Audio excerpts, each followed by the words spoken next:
is driven by excellence wherever it comes from. Okay, so our plans are all open.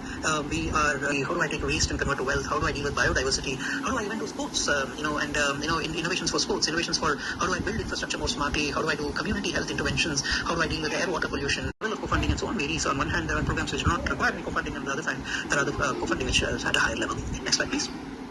So we've been starting to raise capital from different sources, and we are operationalizing an innovation fund to do this in a much more scalable manner. We have done multiple, sort of partnerships at several hundreds of crores that we are doing, and so going forward, this will be scaled up rapidly. And as part of our programs, there are cost sharing requirements. If you the total is then invested into eligible technology entities. Now, eligible technology entity could be like a startup, that is a deep tech startup. It's not any startup, it is startup in certain areas. So these areas are what are called sunrise sectors and subsectors. I'll have a slide on that.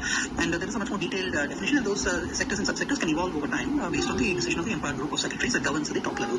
And then these eligible technology entities have to be resident Indian management control entities, which means that these. So, if I can request the next slide.